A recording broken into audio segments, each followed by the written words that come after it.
Davies in the middle. Checks back against Carter and scores. That is atypical for the Amina Margot.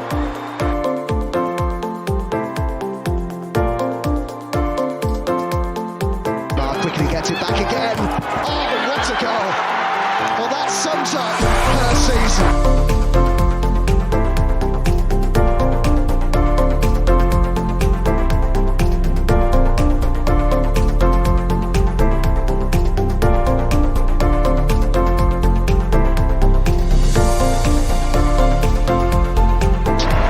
The Gunners are WSL champions. Good evening and welcome to the Vic Akers Wonderland podcast, episode 5. CONTI Cup or bust. It is the Friday night before the cup final, and how are we all feeling? Nervous. That was a very ominous bit of silence there before Adam opened up. That was interesting. It feels inevitable, doesn't it? It's Chelsea. We've been down this road. We've suffered. We know what to expect. We live in hope, not in expectation. And what will be will be. It does, like I said, it feels like lambs trotting to an inevitable slaughter.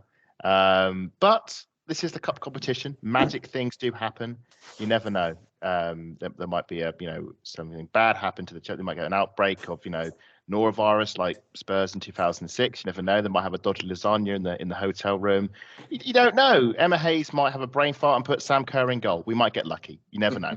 But we can dream. But yeah, I think as we discussed in the previous episode, there are reasons to be cheerful. About 19, part 3, and and hopefully we can maybe pull something out the hat, as I'm sure we'll discuss. I'm actually the opposite. I'm looking forward to it.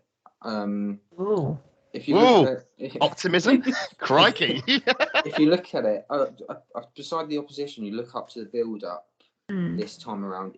It's at Selhurst Park, the stadium not many people would have gone to unless they've gone to follow teams that either they're a Palace fan or something else has been held there from.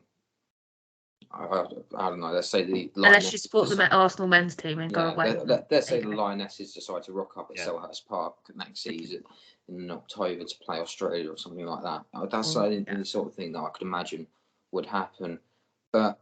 Yeah, I think it's an interesting one. New atmosphere. I think there's going to be a lot of fans there, first timers, a lot of old fans as well. As well, I think we're probably bringing this up a little bit. It would have been Maria's 82nd. Am I right? 81st birthday, something like that. So I have got black armbands. So if anyone does want one for the game, just to say we need to sing something in honour of Maria during that game. But I'm looking forward to the game as a whole. I think because of the over 30,000 people going to be at that game, the atmosphere is going to be. It's 30,000. I heard 20,000. Is it now 30,000? Yeah, it's completely sold out. It was sold out as of half an hour ago. Wow. Which is absolutely brilliant. Hopefully half that ground is full of red and white. That's what I want to see. So, despite the social media rumours of the Chelsea fans invading the Arsenal end, but yeah, no, I'm really looking forward to it. It's really buzzing. I need to shout out the Chelsea Supporters Club as well. I saw a tweet over the week. They are joining all. They're raising money for Beth's 100 kilometre walk. Yes. Yeah. Over the entire so really massive shout out to them. Very, very, very classy. I've really, really, really very impressed, if I'm honest with you. Yeah. Especially when you've got that fierce atmosphere, and especially with Sunday coming up. So what do we think Jonas is going to put on the pitch? Like, how do you think he's going to approach this, Matt? Well, I have a feeling that if Sabrina is fit, I think she comes in. She is perhaps one of the main reasons why we are actually here in this final. Nothing against Manu. Manu is amazing. She was able to put off some fantastic saves, as Adam said in the last podcast. Even though I suggested perhaps Sabrina might have been a different angle and see how Chelsea would have played the game against her. I also think the fact that she offers more of an alternative view in terms of what she can bring, the long balls and things like that. Her distribution is amazing. Players like Stina will thrive on that, and we won't need to use that creativity as much. It'll be more just quick thinking and counter-attacking side, which I think Stina will thrive on. And that'll be my next point is, does Stina start? I know I raised the point of she looked physically and mentally fatigued. She had that run out. She missed that run on 1. I can't believe the amount. I was thinking in my head the amount of times she's been 1-on-1 with the goalkeeper. She hasn't put it in to the back of the net. Just to sum it up, the game away to Zurich just before Christmas, Jordan Nobbs' last game, she decides she could have just flicked it over the goalkeeper, any side of her, but instead she blasted it straight at her face. It was just. She did score in that game, though, didn't she? She did, yeah. It was just one of those anywhere but the keeper's face. You could all need a little flip, but you blasted it. It's just things like that she needs to work on. But I think that's going to come with time and things like that. But I think we find ourselves in a bit of a different situation compared to where we were in December to now. I'm hoping that Leovaldi starts, because without Leovaldi, we are defensively lacking in the midfield area. I know Leah Williamson can do a job. She's happy to do that job. But it's more about being able to cut the lines. She can do that, but I think she prefers to be sitting at the back, playing those long balls and passing, spreading it across that pitch. That pitch is going to be pretty big compared to Meadow Park and Kingsmeadow. So I think we're going to thrive a little bit more because we have that experience compared to Chelsea over the last couple of years. No, definitely. We've definitely got a bit more experience with, especially with our Champions League games, being there on a regular basis, because we need the VAR, and also the big clashes that have been moved to the Emirates this season. I think Gio should get minutes tomorrow. Personally, she's cup tied. I think. She's cup tied. Yeah. Ignore me. I completely forgot about that. Do you know what? I keep doing this, and my brain is not working. I don't know why people listen to me, because they're like, is she even awake half the time when we record? She's an Arsenal fan. No, she's an Arsenal fan that she's never concentrated. Her mouth speaks before her brain operates. So that's generally how it goes. You're focusing on which match you're going. Sometimes WSL. She was in one game and she's not in the other. She's in the FA Cup, but she's not in. It's just, exactly. I should actually just add on what you just said, Matt, about Sabrina. Jonas did his press conference earlier today. Some interesting quotes came out of it. Apparently, Lena Hurtig is in contention for Sunday. Ooh, that's good.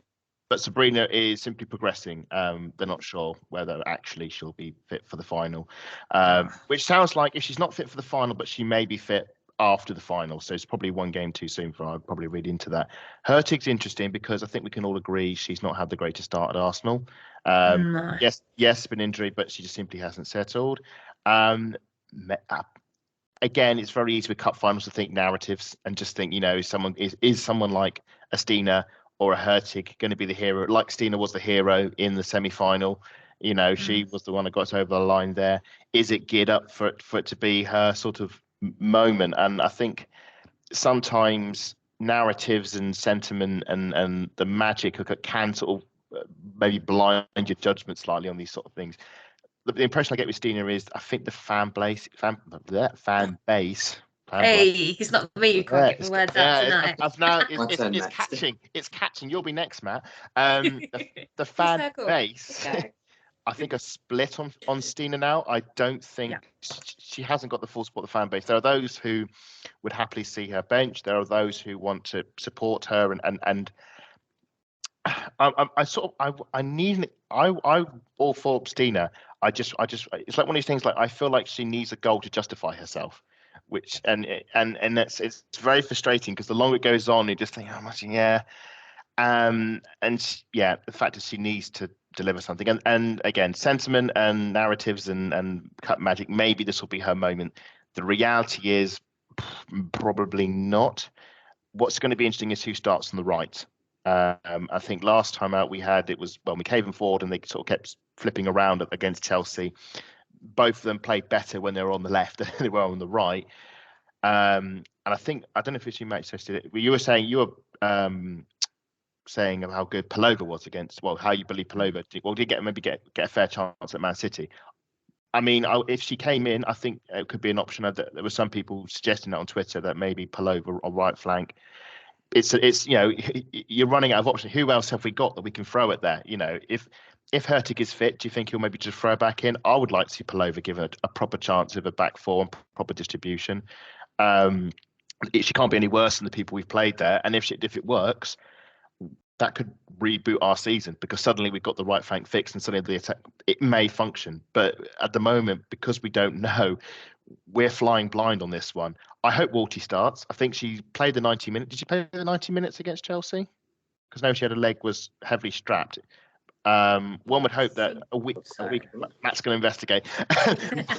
whilst he does that, obviously her leg was heavily strapped during the game, but one would hope a week on down the line, she is more fit to play 90 minutes or even 120 minutes. We could have extra time and penalties, which is just an interesting thought. I don't know if we have VAR. Yes, Adam. She did go off in the end. Sorry to cut you short. Oh, go on then. Who was it that came on for her? I am trying to find out. Let's have a look. Okay. Must have been right at the end though. It must have been. I'm blaming Google because it's not really coming up with everything. Okay, hang on. Let's see. It might have been Palova, because it must have been Palova or Katrine Cole. Yeah, it'd be one of those two, wouldn't it? Because the other subs were Noel Moritz and Lotta Wubimoy. It might have been Lotta if they moved Williamson into midfield. Change of shape. Yeah. Anyway, she was subbed off anyway. She didn't play the 90. Taken off on the 81st minute for Lotta. So Williamson into midfield. Yeah, so she got 8 minutes. So that is something for the first game back from injury. I mean, I know if with the men's side, I know I keep dipping over to the boys, but Smith Rowe got 45 minutes for the under-21s the other night. He came on Wednesday night as well. Yeah, about 10 minutes. 10 minutes. So it's a case of just getting people back into fitness. Obviously, with the girls, their fitness is a lot higher at the moment, and Wally hasn't been away that long. No. So he shouldn't have dropped as much as, say, for example, Smith Rowe. He's been out all season, so. Smith Rowe. It's not been great. Yeah, I know, right? We need him back. He's going to be we need him back quick. Yeah. It's going to be one of these things. We've just got to hope we got a team that is obviously fit enough. Hope that we don't have a player breaks down in 30, 40 minutes. We need to hope the team can stick together and find something to get a goal, wherever it be. I don't care if it's an own goal off Millie Bright's head or a Kim Little penalty, for a dubious foul or whatever it is. Arsenal just need a goal. If it deflects in off Katie McCabe, I don't care. Just something, because at the moment they are short of confidence. And I think if they can score first and take the lead, I think that will. They need to believe they can win. And it's been 4 years now, which is mad. It's 4 years since you won a trophy, and that was a league title. It's been 5 years since you won a domestic cup, which was actually the Conti Cup. And if you look back at that team, I mean, Miedemar got the winner in that day in the Conti Cup. I think Leah Williamson, Beth Mead, I think Kim Little was there might have been there as well, or it might have been she came the season after. I can't remember. But very few players still remain in that team. Most of them have moved on. So not many there have experience of winning a domestic cup with Arsenal. Obviously, Leah's won the Euros, obviously as captain, and won the league. But it needs. Don't forget about Lotta. Yeah, Doctors won it as well. Yeah, she won it. Yeah, yep, she did fine work with Beth on the bench, and No, but come on, everyone seems to forget about her, and I'm not having that anymore. And she wrote an amazing. I'll always defend that girl. She was my first Arsenal goal, 1-1 against Wolfsburg. Yeah. And she wrote an amazing letter. She planned that letter to the government. Hats off to her. Full credit to Lord Woodmire. She's an amazing woman doing great things. And hopefully she added the stuff about Hackney as well in a contract. That was amazing. Exactly. Actually to step up and say these sorts of things. I imagine that hopefully she's going to be the one inspiring. Sorry, Adam. If we can, absolutely. And I totally agree, Matt. What she's doing, obviously, with the local area, absolutely amazing. What I want to see us do is just keep a clean sheet against Chelsea. Yeah. I think that is the thing. And then with Man City, we were able to do that. I know it was a back three, which maybe not by design, it worked, but I don't think it worked by design. I think as we saw that it actually didn't work at all. I don't think he'll go back to that. It's just if we can keep them out. And what we know about Chelsea is they only need one chance. They just need one chance. One slip, Sam Kerr's in, and it's a goal. They've got to be absolutely watertight. Leah Williamson and Haffer, we know they're a good centre-back pairing. We know that, Catley's a brilliant left back. I think it's going to be Catley and Ford on the left. That's the left flank for me. It has to be those two, and then it has to be Wienreuther on the right, because Wienreuther can give you that speed, and she's having a better season than Moritz. I love Moritz a bit; she's a great right back, but Wienreuther out of nowhere is a better right back. He has to go full strength, and I think it'll be Kim Little and Volti, the two in the midfield. I remember because I was at Kingsmeadow. Kim Little, not this season, last season we drew 0-0. Kim Little ran rings around that Chelsea midfield, so she needs to start. It's either going to be Ford up front with McCabe on the left next to Catley, or it's going to be Ford on the left and Steiner up front. That's the only way I can see it happening. And then it'll be, I reckon, we'd have to play over on the right. And just got to hope it works. Yeah, I think it's like... Sorry, Lottie, just quickly. That's all right, no. The other thing about this is that this could also build the momentum. You look at how it spurred Chelsea on in the to win the league. It spurred Man City to end up going third. This could be a momentum changing season from us finishing fourth, but to potentially we could be seeing ourselves I know this is like dreamland sort of stuff, but Champions League final, with a Champions League. That is dreamland. That is of like Bayern. Put the dreams to bed at the moment. Just focus on the game in hand. It's a momentum. Like for City, it meant that they won the cup and then they also qualified for Europe next season. Although they got knocked out to Real Madrid for the second year again. But we won't talk about that. By Caroline Weir, which is even more funny. Which is even funnier. Let's focus on Arsenal. You actually raised a good point, actually, because they do these debates on all sorts of sport websites about would you rather have top four or top three in this case, shall we say? Yeah. But no trophy, or would you rather have a trophy and no European football the next season? And I know it's the constant struggle. For me, it's a trophy. It's always it has to be a trophy, because a trophy that is yours, that is your flag in the ground. You won that trophy. You literally had a parade. European football, you don't win anything for that. You just get into a competition. And I think as an Arsenal with the men's team, we fell into that trap under Wenger during that sort of year. It was like, but we got into top four, but we never won Europe. We never achieved anything. And it's like, players will want to come to Arsenal because you're in top four. No, players want to win trophies. And if you're just giving this illusion that top four is a success, you achieve nothing. So if we won the Conti Cup, but came fourth, shall we say? Yeah, I would take that. I'll take that because I know that's a possibility. I want to finish in Europe. Obviously, getting to Champions League is great, but I'd rather have a trophy because it's been 4 years to have a trophy. And the thing is, the moment you say, we'll pass that trophy and get top four, the more you pass up on trophies, then suddenly it's 5 years, and it's 6 years, and it's 8 years, and it's we duffed these 3 cup finals because Jonas was concentrating on getting into Europe, so he played his second streak. No, win a trophy, then it's on the wall. It's in the trophy cabinet when we go on the Emirates tour, and there's the picture of Leah Williamson and Kim Little lifting the Conti Cup in. That's the memories. You don't get memories from just scraping, unless of course something very funny happens, like Spurs bottle it on the last day. That's always funny. But there's nothing in the trophy cabinet for that. So for me, I think it's all on this game. If we win it, and I'm thinking levels of Dan Carter 1-0 FA Cup 2016 sort of against the narrative win, I think it will be. It's a sort of springboard that we'll look back on the season with very rose-tinted glasses if we win this trophy, because we've won a trophy. And as Matt says, it could give us momentum to just see where we can go this season. If we scrape third and win a trophy, season's a win as far as I'm concerned, and then reboot at the summer and we go again. And that's what we can hope. I think, because also you're beating Chelsea, which is always nice. It doesn't happen often. It's like Christmas. It doesn't happen often. Adam, with the Champions League, we're seeing teams like Roma who are, considering that their league is just gone professional, it's usually Juventus leading the way, men's and women's. Yeah. Juventus are second in the table. Roma are first at the moment. They've now got Barcelona in their Champions League game. They're going to be thriving. They're going to be a home game and an away tie to look forward to at Nou Camp. They're going to love it. It doesn't matter what happens next season, because they're going to be in the Champions League. They've got a platform to build on. If Arsenal miss out on Champions League football, we could be left further behind because we've missed out for so many seasons.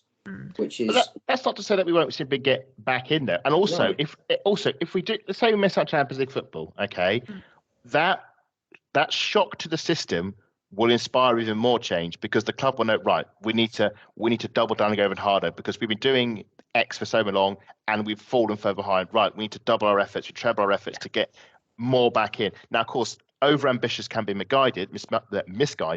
Look at Everton. Look at their attempts at ambition in both men and women's teams. It's backfired very badly on them. But look at them this season. They've actually learned from their mistakes, and they've actually the women's team have, yes. The men's team not so much. Let's just focus on the women, boys. Yeah.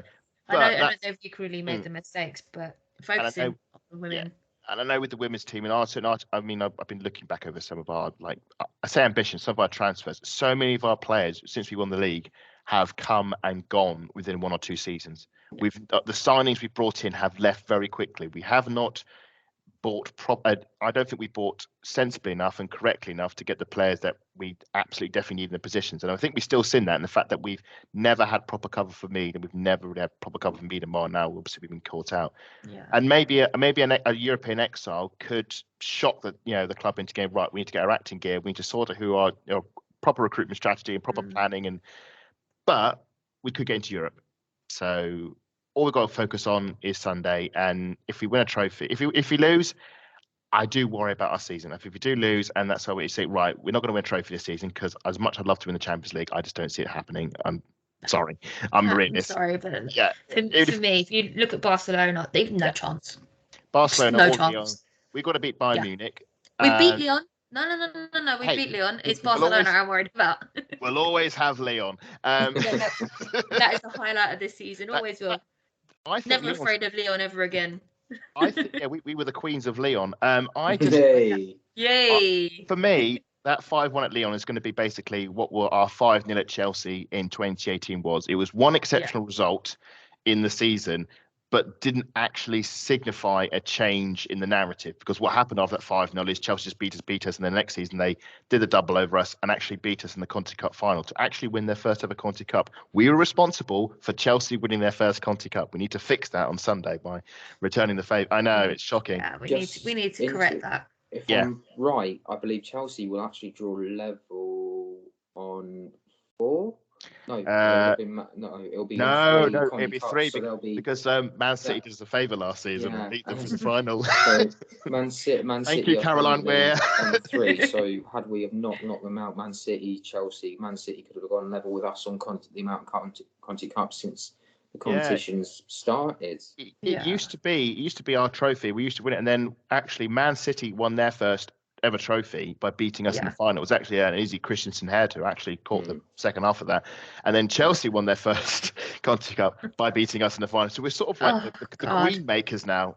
So hopefully we can return the favour and do it. But you know Mercedes isn't going to allow that.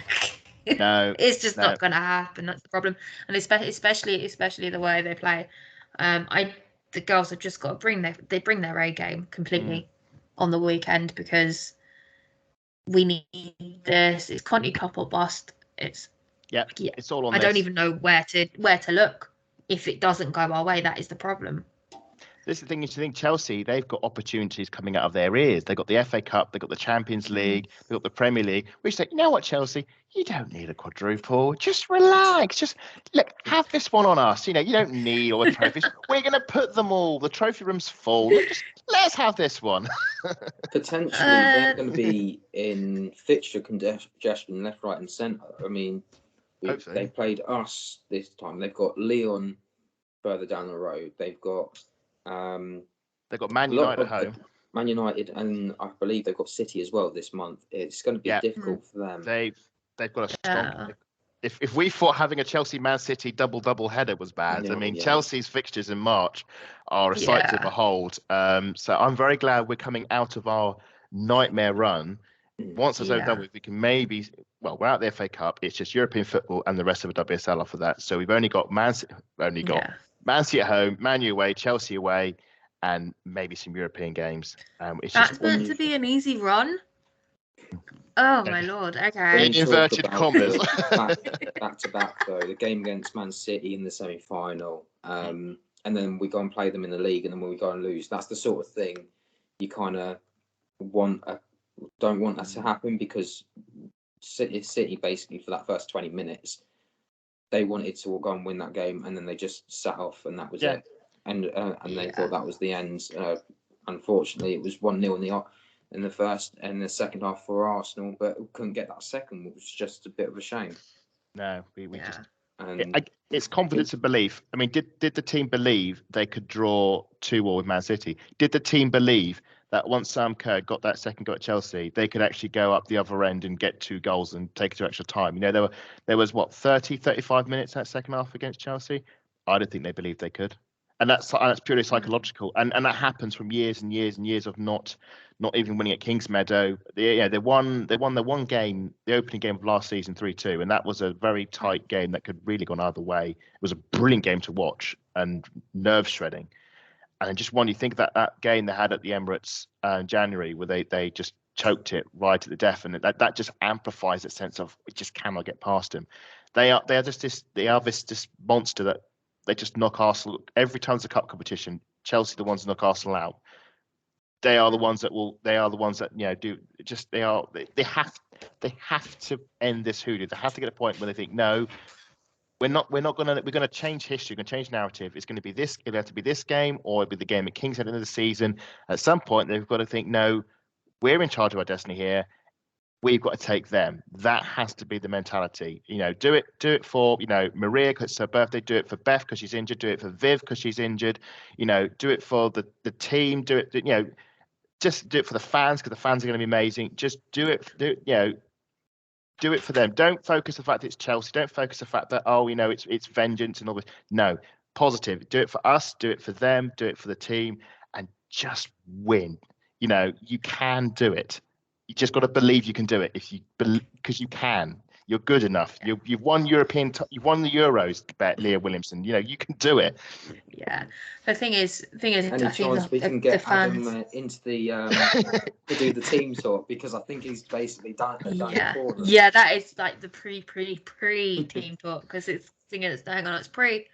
Yeah, I'd say about 3 pre's. It's like Theoden just before the march. Riders of Rohan. Shears shall be splintered. Yeah. A sore day, a red day. Yeah, mine is all the long blonde hair. Yeah, exactly. You say that, but we've got plenty of blonde hair players in our squad, but it doesn't make a difference. Plenty of blonde haired fans as well, but no, it doesn't make a difference. It's kind of hard when you're like watching, you're trying to keep track of who's who, because the WSL font is awful to read. When the girls are running about the pitch, but although it does look good on the shot up close, I will say that. But yeah, that was just, we've got to win. We've just got to absolutely win. And we've got to have that confidence in us. The confidence should be, we are the Arsenal. You're not. We're going to win this. It's going to be a major mental battle, as well as the physicality with Chelsea. Yeah, and Dels will be up for it. I'm quite excited. Really And excited. and if they're not up for it, then quite frankly, they shouldn't be playing at the club. Because this is why you come to this is why you come to Big Arsenal. words. But this is why you come to Arsenal, is to play in these games and win these big games. You don't come to Arsenal for a free ride and a chance to pick up a medal at the end. This isn't like going on loan to Lyon for the Champions League final. This is coming to Arsenal because you're fighting to win. Okay, and it's the old Neil Warnock. You've got to you're going to die for 3 points. You've got to put everything on the line because this matters. Yeah. And that's, I think they will. I think they will turn up. I mean, if they don't, then, transfer windows open in the summer. We can get someone else in. Yeah, no, exactly, 100%. I mean, going back to transfers again. I mean, we haven't seen a lot of. Is it Marquise? Have I pronounced that right? Marquise, we haven't seen a lot of her at all. She's down third choice, isn't she? She would have been our FA. She would have probably been our FA Cup keeper if we had a few easy draws, but we're out of that now. And I still suspect she would have gone on loan. I was still hoping that she'd go out on loan and get some sort of experience. Stenson's gone on loan, hasn't she? Stenson's gone to Sheffield, hasn't she? Yeah. On loan, so she's still contracted to us. She's only got. Yeah. This is the last couple of months of her contract, I believe. She'll leave. I'm sure on that. I can't see her. Yeah, no, Fran will be off. Yeah, Frances will be off. She'll go to someone like a Bristol City should they get promoted. And then we'll have three keepers, and then it's what we do with them. But the Marquis she had a few games. She had a game against Zurich, didn't she? She had a game against Leeds. So she's had the Emirates Stadium experience. That's not a bad run. See what happens next season. No, exactly. Just to wrap up the show for tonight. We obviously had the news of the new Women's World Cup ambassador, which is a Victoria's Secret model called Lima. Yeah. I think FIFA have completely misread this. They've had so many opportunities and so many different people to choose from. Like, top of my list would be Sam Kerr for obvious reasons. Australia is a host. And then you've got people like Megan Rapinoe. It's her last World Cup. She's a two-time World Cup champion. It just makes sense. She has the accolades to be that person, but instead you've got someone that doesn't tweet. I did have a bit of a stalk of her social media, being honest here. Nothing mentioned of football, not one little thing.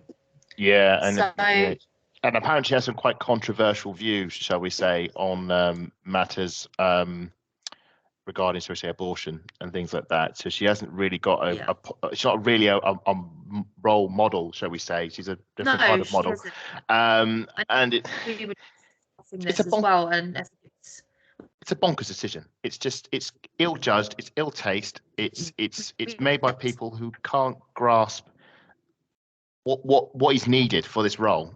And it's a real but at the same time, it's no less than what we'd have expected from them, quite frankly. This is so 100%. FIFA. It's so FIFA, this decision. It's just ridiculous, and it's not going to change.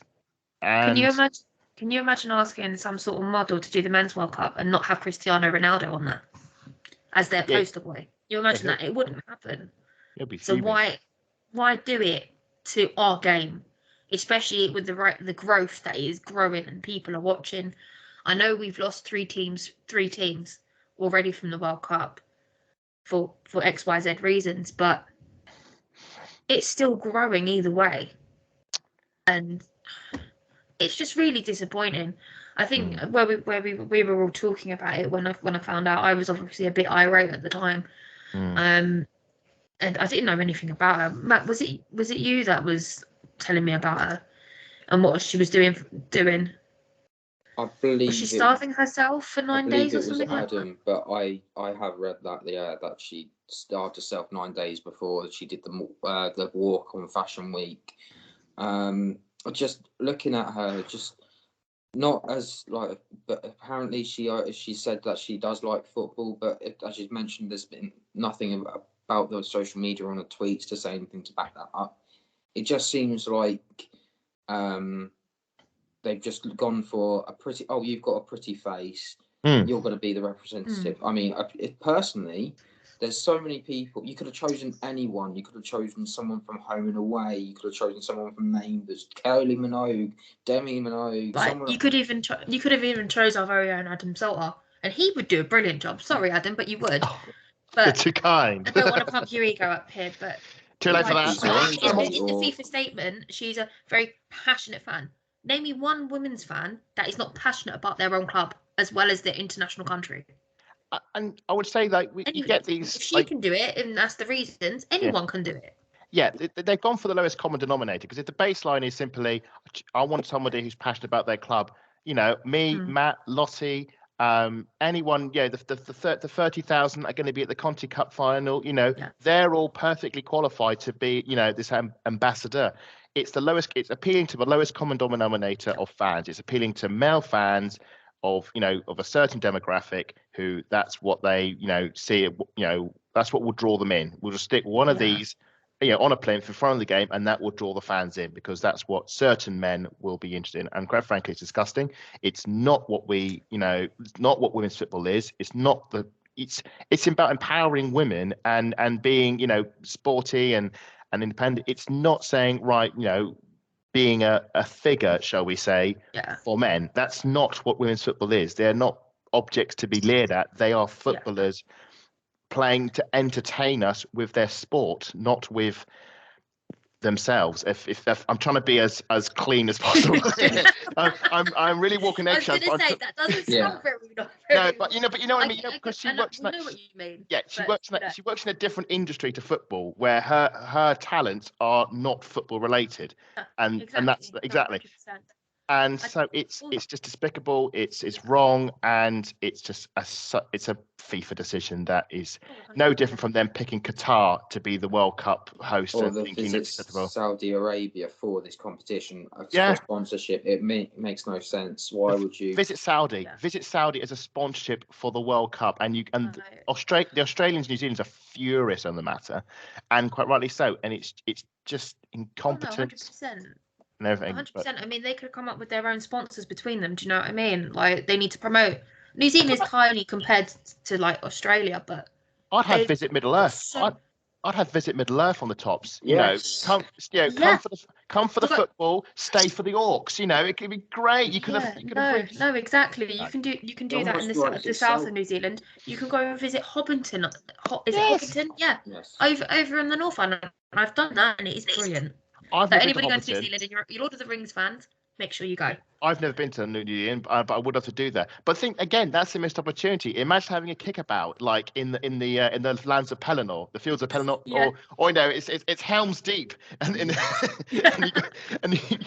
stadium we're surrounded by the brick. I think, like I said, missed opportunity. A kickabout in Rivendell, who wouldn't want that? Even stopping off after a kickabout, having a beer in the Green Dragon. Do you know what I mean? Yeah, a beer in the Green Dragon. Yeah, they do make a mean cider in there, though. I will say that. Well, the Prancing Pony's always been my bar of choice, personally. Yeah. It's one of those ones where it's really strange, but they're missing out on opportunities. Even when you're saying that, I was thinking Peter Jackson, Peter Andre, even Jill Scott. Now, Queen of the Jungle. Yeah. For the next couple of months, she could have been an ambassador. Past players could have been, but no, you just don't pick up. But everything they're doing just seems to be why, and you're doing this for the wrong reasons. It's just it's treating the real fans in contempt because they're trying to attract the fans who will bring in more money.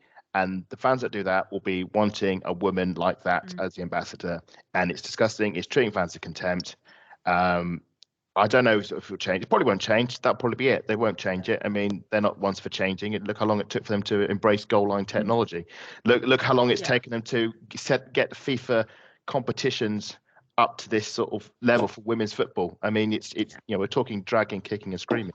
One positive, I say just slightly, one positive we should be aware of regarding the World Cup. It looks like a TV deal is starting to look like it's going to be finalised. It was up in the air because of costs and rights and so forth. At one point, there wasn't really one in place. Obviously, hats off to the BBC for doing a sterling job for the Euros. Just gone, brilliant job, and obviously they've normally been doing the World Cups as well. Looks like it's going to be more in line with how the men's work, and it's an ITV BBC sort of split. Do you know what? I really don't want ITV to have it. I'm sorry, I'm going to have a moan now because we will be stuck on ITV4. And I cannot find that channel, and I have to physically go move my TV aerial to actually get a signal. There is positives for this. Honestly, there are positives. So firstly, ITV ITV do the women's football matches anyway. They do the qualifiers and the matches. So we'll have on the panel for ITV. I reckon we'll have Laura Woods presenting. Yes, Woodsy. And I reckon we'll have Seb Hutchinson commentating. Which is always good news. That's always good news. Always good news. He's a welcome commentator for sure. So Seb commentates, as we know, for the ITV games at the moment on the women's football. So you wouldn't have Sam Splatterface. You'd have. That's good. I reckon. I have to listen to him enough as it is when I'm watching. Exactly. So we'll have Righty probably doing both because he always does both of them. We'll have Righty probably bouncing. You know what? Righty's going to be over there. He's going to be going.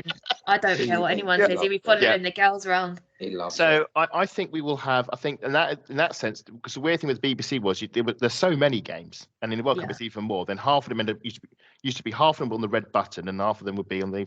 What you have now is 2 channels simultaneously running women's football, and maybe some will end up on ITV4 because they've got a repeat of Emmerdale to run. But I think enough of them will end. Well, I mean, more people. Yeah, the thing is, I think Yorkshire, but with ITV, if it's England, they'll be on ITV1. Yeah, there'll be enough match on ITV1. And then the smaller unknown teams will be pushed back into the other channels. But I'd still like to watch them. I mean, I want to watch the USA.